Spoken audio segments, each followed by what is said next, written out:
first humans to notice the seasons did not call them by name, for they had no words yet for the great wheel that turned their lives between plenty and want, between the time when berries hung heavy on branches and the time when snow buried the dead. In the river valleys of what would become Mesopotamia, somewhere around 12,000 years before the Common Era, a woman whose name is lost to history knelt beside a wild wheat stalk and observed something that would change everything. The grain heads were swelling at precisely the same time each year, when the star we now call Sirius appeared in the pre-dawn sky. She did not know she was witnessing the heliacal rising of a celestial body. She knew only that the bright point of light meant her children would not starve, that the endless labour of gathering would soon yield its reward, that the world operated according to a rhythm more reliable than the beating of her own heart. Her observation, shared with others through gesture and primitive speech, became the seed of agriculture, but more profoundly it became the first human attempt to read the language of seasons, to understand that time itself had a body, a shape, a pattern that repeated with such fidelity that one could stake one's survival upon it. Thousands of miles to the west along the limestone cliffs of what is now southern France, a man stood in a cave at Lascaux with charcoal in his hand, creating not merely art but a calendar of existence, marking the migration patterns of reindeer and horses with such precision that modern archaeologists can determine the exact season depicted by the animal's coat thickness and the presence of antlers. The cave painters were seasonal chroniclers, their work demonstrating an understanding that winter brought the great herds down from the mountains, that spring scattered them to higher pastures, that summer fattened them for the taking, and that autumn was the final chance before the lean months descended like a judgment. These were not primitive people stumbling through an incomprehensible world.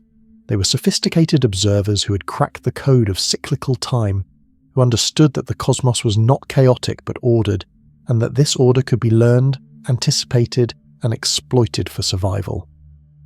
The paintings at Lascaux, carbon dated to approximately 17,000 years ago, reveal notches and marks that some researchers believe correspond to lunar phases, suggesting that the connection between celestial movements and seasonal changes was already being mapped in the human mind with startling clarity. In the Nile Delta, during the 4th millennium before Christ, the entire architecture of Egyptian civilization rose from a singular seasonal fact. The river flooded with perfect regularity each year when Sirius appeared on the eastern horizon just before sunrise. The priests of early Egypt did not merely observe this correlation. They built it into the foundation of state power, transforming astronomical knowledge into political authority. The flooding of the Nile was not a mystery to them, but a predictable consequence of seasonal rains in the Ethiopian highlands. Rains they never saw but whose effects they could set their calendar by with such accuracy that planting and harvesting became systematic rather than desperate.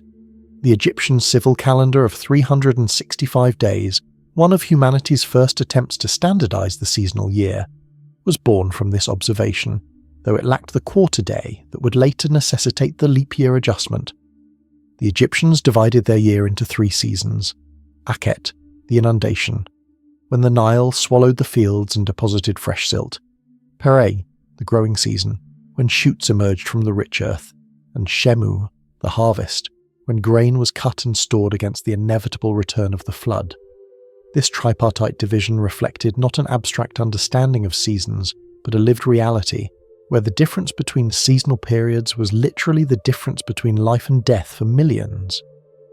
The priests who managed this knowledge understood something profound about seasons that would only be scientifically confirmed millennia later. The tilt of the Earth's axis was responsible for the entire drama. Of course, they did not think in terms of axial tilt, but they observed that the sun's path across the sky changed throughout the year, that it rose from different points on the horizon, that its noon height varied, and that these variations correlated perfectly with temperature, rainfall, plant growth, and animal behavior. In the temple observatories at Heliopolis, priest astronomers tracked the sun's shadow throughout the year, noting that on one particular day, what we now call the summer solstice, the shadow at noon was at its shortest, and 6 months later, at the winter solstice, it stretched to its longest reach. They carved sight lines into temple walls, creating massive stone instruments that marked these turning points with precision, understanding that the solstices were the pivots upon which the entire seasonal year turned.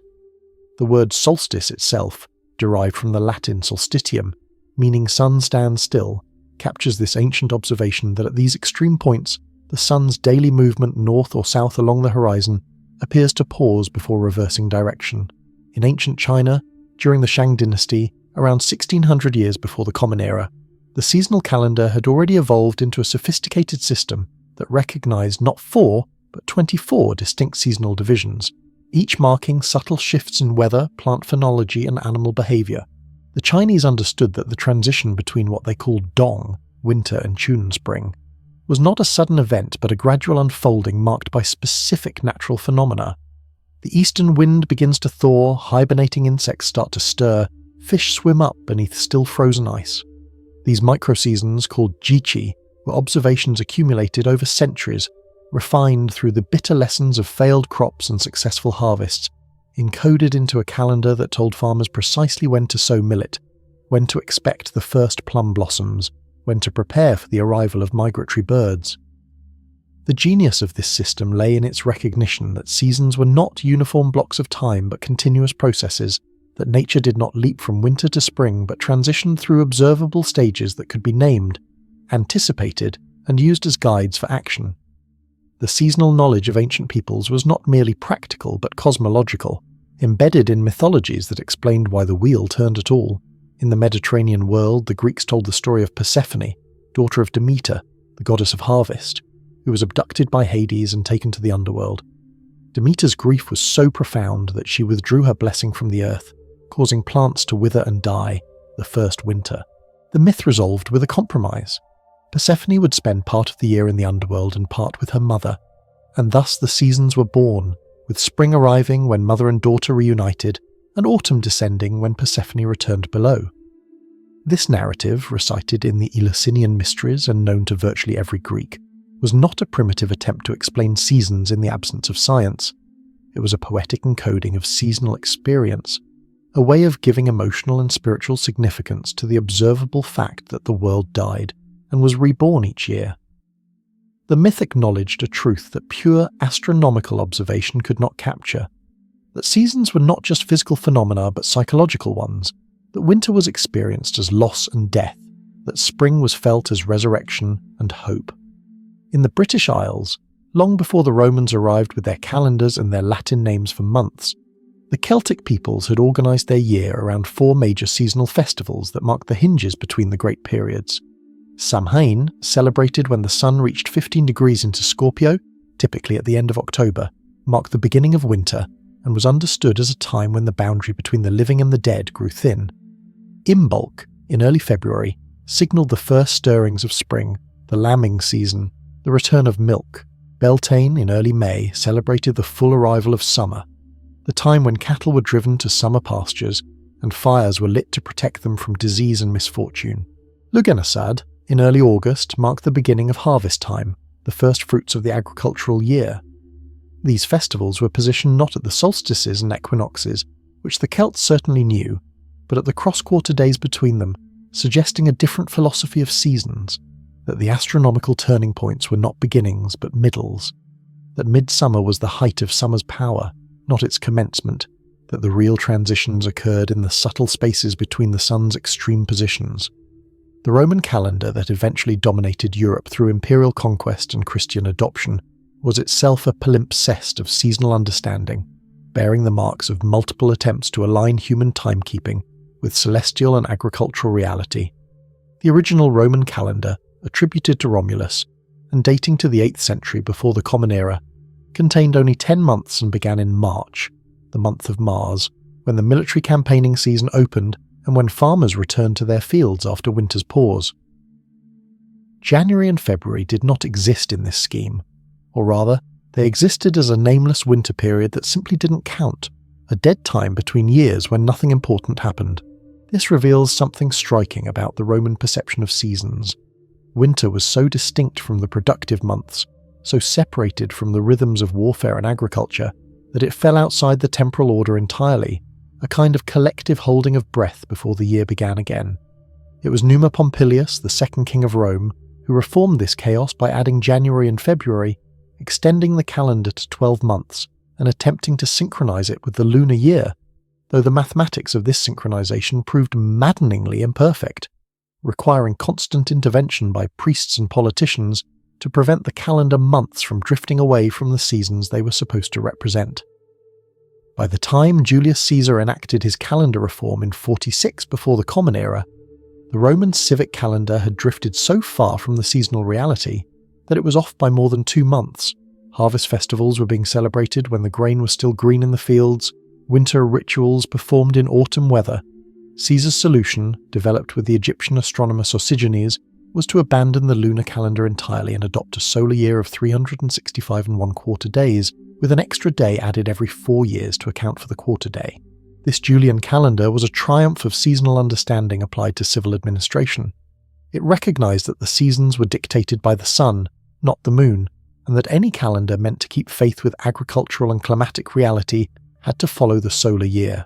The implementation required one extraordinary year of 445 days, called by contemporaries the last year of confusion, to reset the calendar to the proper seasonal alignment, and when it was finished, Romans could trust that the Ides of March would always fall in early spring, that the calends of January would always greet the new year in the heart of winter. Yet even the Julian calendar was imperfect, for the solar year is not precisely 365 1/4 days, but approximately 11 minutes shorter, a discrepancy so small as to be unnoticeable in a human lifetime, but which accumulates into a full day every 128 years. By the 16th century of the Common Era, this accumulated error had pushed the calendar 10 days out of alignment with the seasons, causing distress particularly to the Catholic Church, whose celebration of Easter was tied to the vernal equinox. Pope Gregory XIII commissioned yet another reform, implemented in 1582, which not only deleted 10 days from the calendar to restore seasonal alignment, but modified the leap year rule to prevent future drift. Century years would not be leap years unless divisible by 400, a subtle adjustment that brought the calendar year to within 26 seconds of the true solar year. The Gregorian reform was resisted in Protestant countries for generations.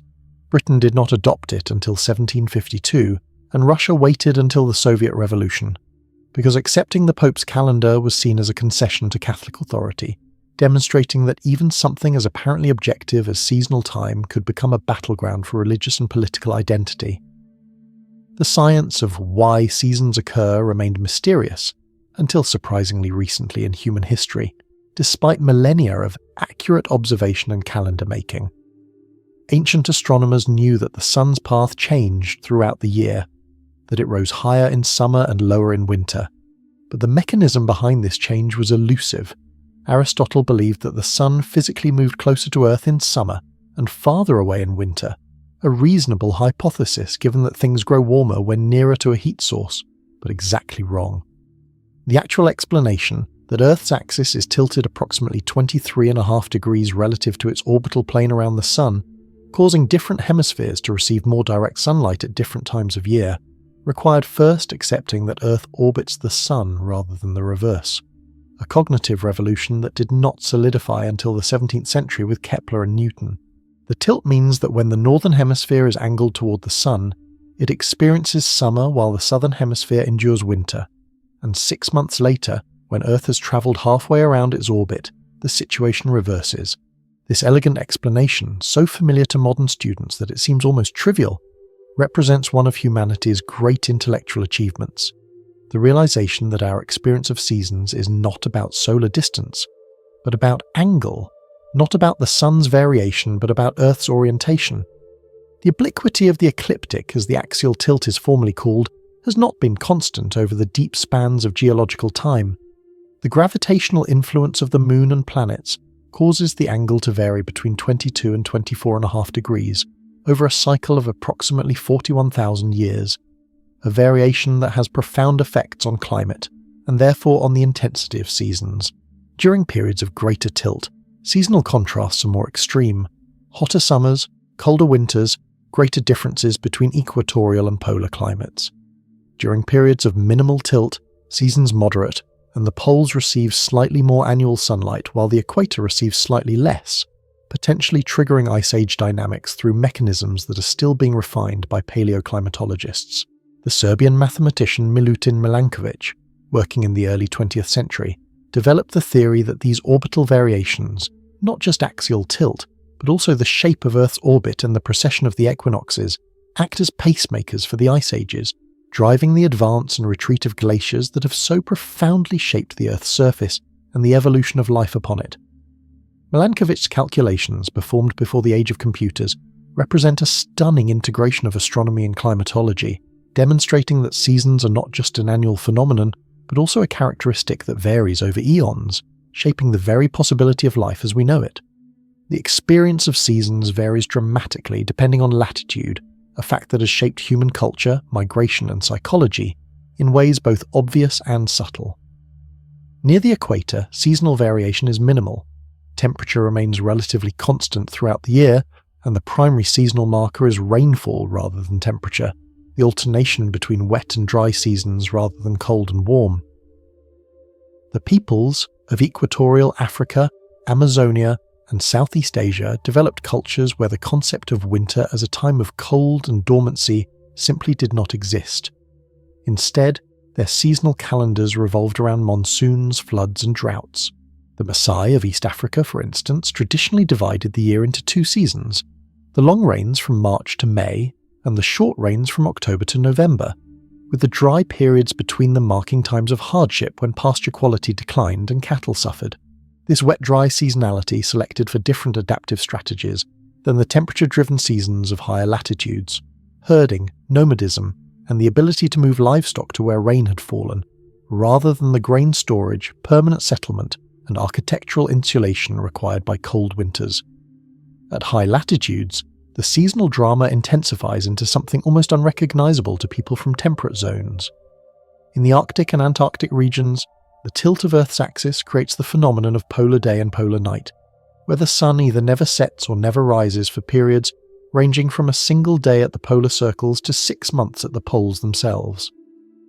The indigenous peoples of the Arctic, Inuit, Sami, Nenets, Chukchi, developed cultures exquisitely adapted to this extreme seasonality, where summer meant continuous daylight and an explosion of migratory animals and plant growth, and winter meant perpetual darkness, temperatures that could freeze exposed flesh in minutes, and survival that depended on preparations made during the brief productive season. The Inuit traditionally divided the year into 6 seasons rather than 4, each marked by specific conditions. Ukiak, the early winter when the sea ice forms. Ukiuk, deep winter. Upingaksak, the time when the sun returns. Upingak, spring. Ojak, summer. And Ukiaksak, early winter. These divisions reflected lived experience rather than astronomical abstractions, recognizing that the transitions between extreme states were themselves distinct periods requiring different survival strategies. The biological world responds to seasonal changes with such precision that the entire architecture of life in temperate and polar regions is structured around the annual cycle. Migration, one of nature's most spectacular phenomena, is fundamentally a response to seasonality, an evolutionary strategy that allows animals to exploit the productive abundance of high-latitude summers while avoiding the lethal scarcity of high-latitude winters. The Arctic tern, which breeds in the Arctic summer and then flies to the Antarctic to experience another summer, sees more daylight than any other creature on Earth, but only by committing to an annual migration of approximately 44,000 miles, a journey of such length that it strains human comprehension. These birds are chasing the seasonal abundance of long days and productive waters, living in a state of almost perpetual summer by refusing to remain in one place. Similarly, the caribou of northern Canada migrate up to 3,000 miles annually between winter ranges in the boreal forest, where they can access lichen beneath relatively shallow snow, and summer calving grounds in the Arctic tundra, where the explosion of plant growth and the reduction in biting insects for a few precious weeks provide optimal conditions for raising young. These migrations are not learned but genetically encoded, modified by individual experience, timed by internal biological clocks, synchronized with environmental cues like day length and temperature. The mechanism by which organisms detect and respond to seasonal changes involves one of biology's most elegant systems, photoperiodism, the ability to measure day length and use it as a predictive signal for seasonal state. In the 1920s, 2 American botanists, Whiteman Garner and Henry Allard, discovered that many plants flower not simply in response to temperature or age, but in response to the length of the night, a finding that revolutionized agriculture and explained why certain crops could not be grown at certain latitudes regardless of temperature management. They found that some plants, called short-day plants, flower only when nights exceed a critical length, while others, long-day plants, flower when nights are shorter than a threshold value. This discovery revealed that plants possess molecular mechanisms for measuring darkness, using photoreceptor proteins that track light exposure and trigger developmental programs when specific conditions are met. The model organism Arabidopsis thaliana was later shown to have a circadian clock consisting of interlocking feedback loops of gene expression that oscillate with a roughly 24-hour period, and this clock interacts with photoreceptors to determine day length, allowing the plant to know what season it is and respond appropriately by flowering, going dormant, or shifting metabolic priorities. Animals employ similar photoperiodic systems, though their responses are even more varied and complex. Snowshoe hares change their coat colour from brown to white as winter approaches, a transformation triggered not by the arrival of snow, which would be too late, but by the shortening days of autumn, which reliably predicts snow's eventual arrival. The physiological mechanism involves light detection by the retina, which sends signals to the pineal gland, which modulates the production of melatonin, which in turn influences the growth of different coloured fur. This system allows the hair to be white when snow covers the ground, and brown when it does not, providing camouflage against predators across the seasonal transition. The fact that this colour change is triggered by day length rather than temperature or snow presence means that in years when snow comes very late or very early, the hairs can be conspicuously mismatched to their background, a vulnerability that demonstrates the statistical nature of evolutionary adaptation. The system works most of the time, calibrated to typical seasonal patterns, but fails when those patterns deviate from the historical norm. Human beings, despite our technological capacity to control temperature and light, remain seasonal creatures in ways both obvious and surprisingly subtle. Seasonal affective disorder, a form of depression that recurs in winter and remits in spring, affects millions of people in northern latitudes, demonstrating that our nervous systems are tuned to light levels and that reduced winter sunlight can dysregulate mood, sleep, and energy in susceptible individuals. The treatment, bright light therapy, essentially artificial summer, works by resetting circadian rhythms and altering neurotransmitter levels, particularly serotonin, which is modulated by light exposure. Even people who do not experience clinical SAD show measurable changes in mood, energy, and sleep duration across the seasons, and historical records of human activity show clear seasonal patterns. More births occur 9 months after the darkest months in high latitudes, suggesting that human reproductive behaviour, though not rigidly seasonal like that of many mammals, retains a seasonal signature. Suicide rates, violent crime, and even stock market performance show seasonal variations that cannot be fully explained by weather or holidays, pointing to deep, perhaps unacknowledged, rhythms in human psychology and society. The impact of seasons on human history becomes clear when examining periods of climatic instability, when the reliable patterns upon which civilizations were built began to fail. The Late Bronze Age collapse, around 1200 before the Common Era, when multiple civilizations around the Mediterranean and Near East simultaneously disintegrated, now appears to have been triggered or exacerbated by a period of unusual aridity, a multi-decade drought that disrupted the seasonal rains upon which agriculture depended. Egyptian records speak of famously lean years, Hittite kings beg for grain shipments, and archaeological evidence shows widespread crop failure and abandonment of cities. When seasons become unreliable, when the rains fail to come, when floods arrive at the wrong time, when frosts strike in seasons normally frost-free, the entire edifice of agricultural civilization teeters. The same pattern appears repeatedly in history. The crisis of the Roman Republic in the 2nd century before the Common Era coincided with a cold period that shortened growing seasons. The mass migrations of the 4th and 5th centuries of the Common Era, which contributed to Rome's fall, correlate with climatic shifts. The Norse abandonment of Greenland in the 15th century occurred as the medieval warm period gave way to the Little Ice Age, making already marginal agriculture impossible. The Little Ice Age, roughly from the 14th to the 19th centuries, provides a particularly vivid example of how subtle changes in seasonal patterns can cascade through human systems. Average temperatures during this period dropped by only about 1 degree Celsius, a shift so small that a modern person with a thermometer might not notice.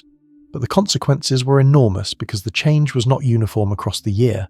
Crucially, growing seasons shortened by 2 to 3 weeks, and late spring frosts became more common, devastating crops that had been planted according to traditional seasonal calendars. In northern Europe, grain harvests failed repeatedly, particularly in the 1690s and again in the 1810s, the latter exacerbated by the volcanic eruption of Mount Tambora in 1815, which injected so much particulate matter into the stratosphere that it reduced global temperatures further and created the year without a summer in 1816. Snow fell in New England in June that year. Frosts occurred every month in many northern locations, and harvests failed across Europe and North America, leading to food riots, mass migration, and widespread starvation. The experience demonstrated that human civilization, even relatively advanced technological civilization, remained desperately vulnerable to seasonal disruption, that our apparent mastery of nature extended only to normal conditions and collapsed when the seasonal rhythms shifted beyond their usual range. The science of phenology, the study of the timing of seasonal events in the natural world, has become increasingly important in the 21st century as anthropogenic climate change disrupts the patterns that have held for millennia. Phenological records, some dating back centuries, show that spring is arriving earlier in many parts of the world. Plants bloom sooner, migratory birds return earlier, insects emerge earlier, ice breaks up on lakes and rivers at earlier dates. These might seem like merely aesthetic changes, the sort of thing only naturalists and poets would notice, but they have profound ecological consequences because not all species shift their timing at the same rate. If a caterpillar hatches earlier in response to warmer spring temperatures, but the migratory bird that feeds on those caterpillars times its arrival by day length, which has not changed, then the bird arrives after the peak caterpillar abundance, its chicks go hungry, and populations decline.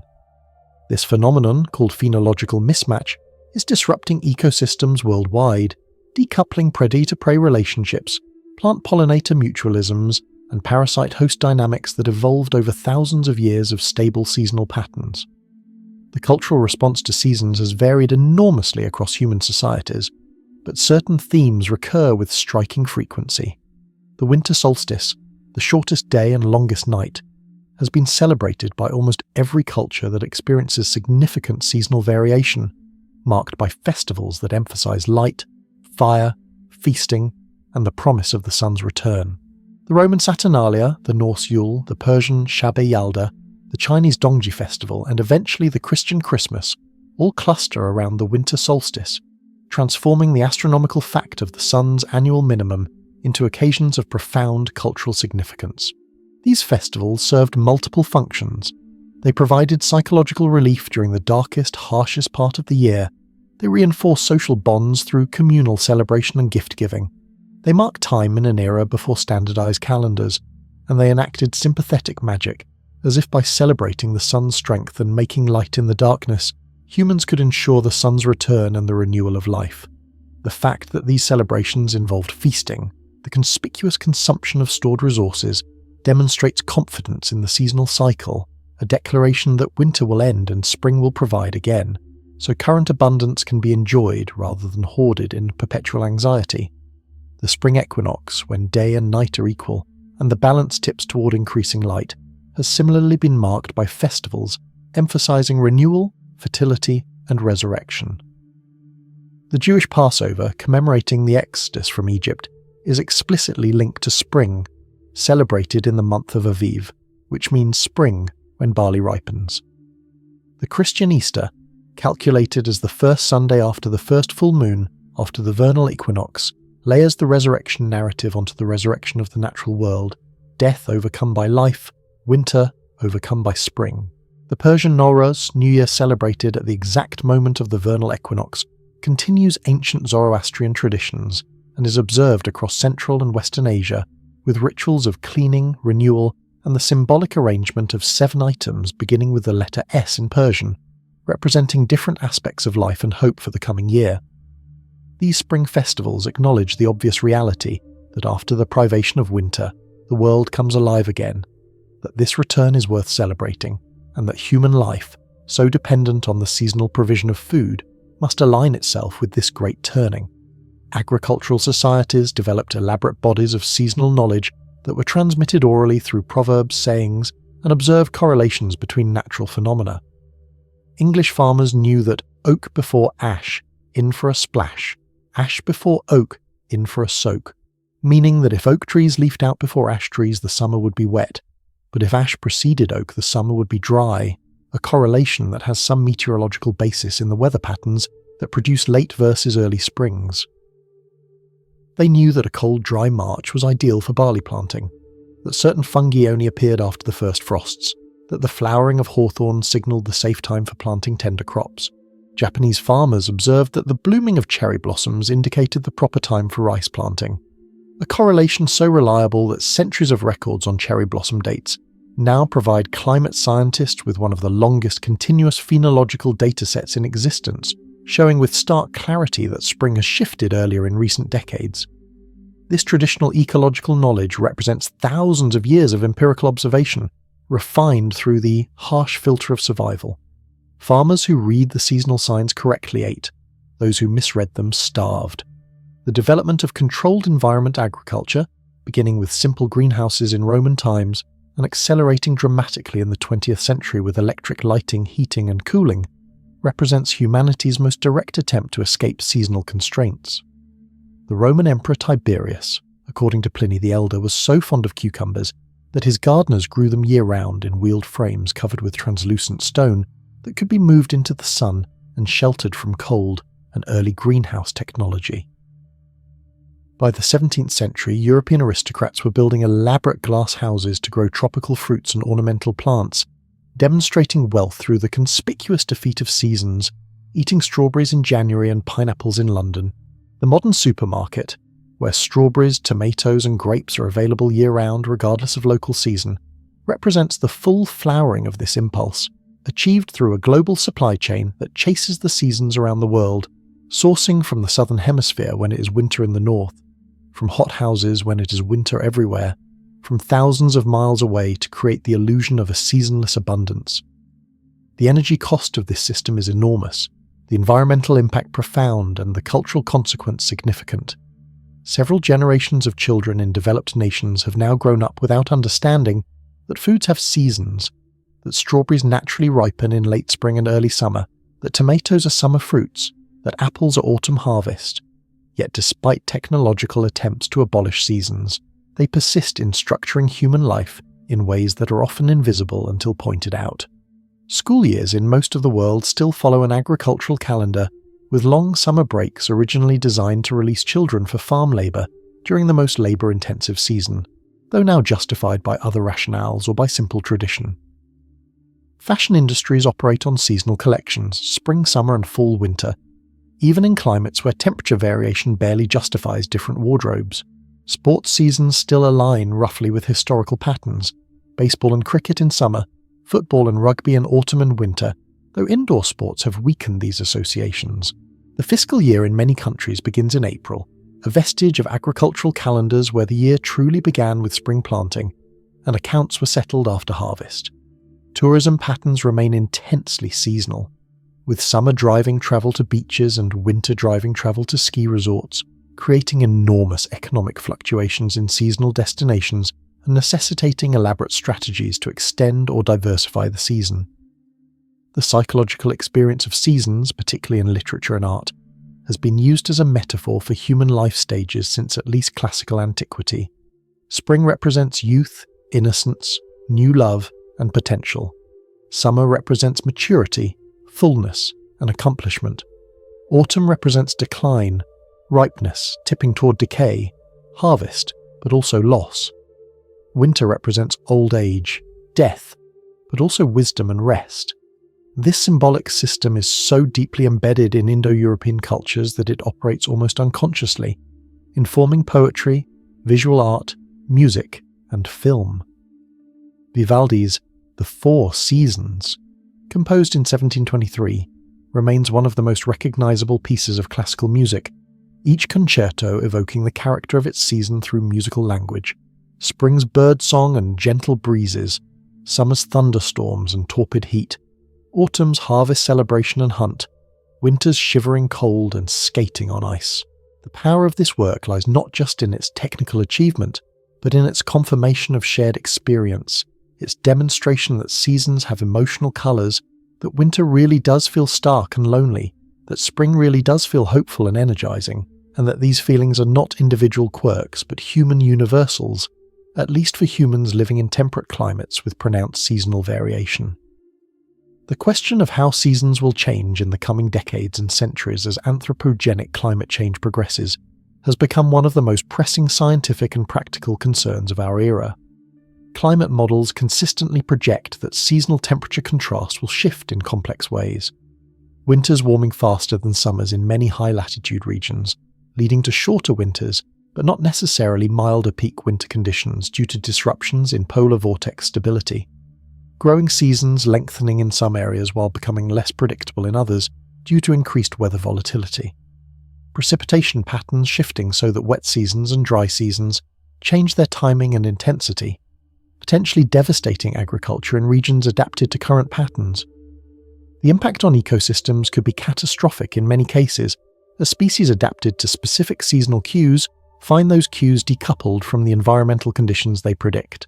A plant that uses day length to time flowering cannot adjust to earlier warmth, since day length is determined by Earth's orbit and tilt, not by temperature, leading to potential mismatches between flowering and pollinator availability, or between leaf out and the last frost. Indigenous knowledge systems, particularly those of people still living in close relationship with the land, are already documenting changes that scientific instruments sometimes miss. Inuit hunters in the Canadian Arctic report that weather has become less predictable, that traditional indicators no longer reliably forecast conditions, that ice forms later and breaks up earlier, that animal migration routes and timing have shifted in ways that challenge knowledge passed down through generations. Aboriginal Australians in the tropical north observe that the 6-season calendar their ancestors developed no longer aligns perfectly with actual conditions, that the season called Kujuk, characterized by specific indicators like the flowering of certain trees and the behavior of particular animals, now comes at different times, or with different characteristics than the knowledge keepers learned. These observations are not merely anecdotal but represent sophisticated monitoring systems that integrate multiple indicators across landscapes, often detecting changes before sparse scientific measurement networks pick them up. The economics of seasons remains fundamental to modern civilization despite technological mediation. Energy demand spikes in winter for heating and in summer for cooling, creating enormous seasonal fluctuations that require careful management of generation capacity and fuel supplies. Natural gas storage facilities fill during summer when demand is low and empty, during winter when demand peaks for heating, a seasonal rhythm essential to maintaining supply reliability. Agriculture remains profoundly seasonal in most of the world, and though irrigation, greenhouses, and global trade have smoothed some variation, the basic reality persists that most crops can only grow during specific seasons, that planting and harvest create annual pulses of labour demand, and that weather during critical growing periods determines yields that affect global food prices and food security for billions. Construction and outdoor work in northern climates slows or stops in winter, creating seasonal unemployment in those sectors.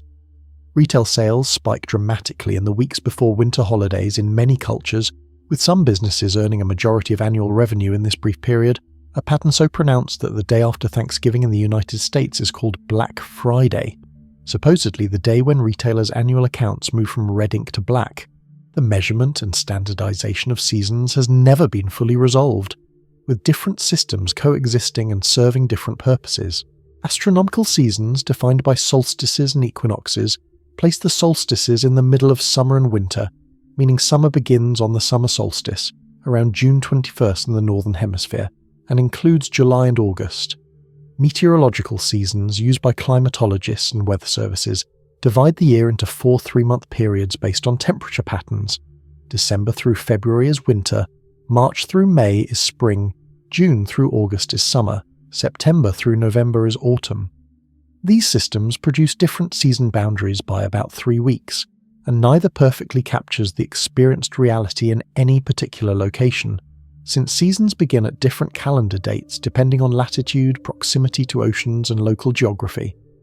In the mountains, spring arrives weeks later than in the surrounding lowlands. In maritime climates, temperature transitions are gradual, and late compared to continental interiors at the same latitude. The seasonal pattern of human mortality has been documented since at least the 19th century, when statisticians began systematically analysing death records and noticed consistent patterns. Deaths peak in winter and reach a minimum in summer in temperate climates, a pattern that holds even in the modern era of heated homes and advanced medicine. The winter excess mortality is not simply due to cold exposure, but reflects a complex interaction of factors including increased respiratory infections, cardiovascular stress from cold, reduced vitamin D synthesis due to low sun angle and reduced outdoor activity, and social isolation. The magnitude of this seasonal effect is startling. In many countries, January deaths exceed July deaths by 10 to 25%, meaning that season of the year is a significant mortality risk factor, comparable in population impact to many diseases. This pattern has actually intensified in some regions despite better heating and medical care, possibly because people feel protected and thus take fewer precautions, or because modern lifestyles have reduced our physiological resilience to seasonal stress. The future of seasons as a human experience remains uncertain in ways that go beyond climate change. As more people live in cities, in controlled environments, engaging with nature primarily through screens, the direct experience of seasonal change diminishes, becoming something observed rather than lived. Children who spend the majority of their time indoors, whose food comes from supermarkets without seasonal variation, whose temperature environment is maintained year-round at comfortable levels, develop a different relationship to seasons than their ancestors, for whom seasonal change was an inescapable reality that structured every aspect of existence. Whether this matters, whether something important is lost when seasons become mere aesthetic variation rather than existential rhythm, is a question different people answer differently. But it is undeniable that the human relationship to seasons is undergoing a transformation as profound as any in the past 10,000 years. The ancient Greek philosopher Heraclitus wrote that everything flows, that change is the only constant, and the seasons are perhaps the most perfect embodiment of this principle. Constant change that is simultaneously constant return, an eternal cycle of transformation that is also an eternal sameness, each spring unique yet fundamentally the same as every other spring, each winter its own yet recognizable as the winter that has come before and will come again. The first humans to notice the seasons, standing in Mesopotamian fields or on the plains of Africa, tracking the stars and the growth of plants, discovered something that gave structure to time, that transformed existence from a bewildering chaos of random events into a comprehensible pattern. They discovered that while individual days might be unpredictable, the year was reliable, that even though they could not know whether tomorrow would be warm or cold, they could know with certainty that summer would follow spring and winter would follow autumn, that this had always been true and as far as they could tell would always be true. This knowledge, accumulated and refined over millennia, encoded in calendars and festivals, myths and agricultural practices, became the foundation upon which civilization was built, the rhythm to which humanity set its collective life. The story of seasons is therefore not just a scientific account of orbital mechanics and axial tilt, though it is that, nor just a historical narrative of how different cultures measured and marked the year, though it is that too. It is fundamentally the story of how humans learned to read time itself, to find pattern in change, to trust that the wheel turns and that winter's death always gives way to spring's resurrection, a lesson learned at the dawn of our species and tested, challenged and confirmed in every generation since, as the Earth continues its ancient journey around the Sun, tilted at its unlikely angle, bringing light and darkness, warmth and cold, growth and dormancy, in an endless dance that predates humanity and will continue long after we are gone, the great wheel turning, the seasons cycling, the world dying and being reborn, again and again, forever.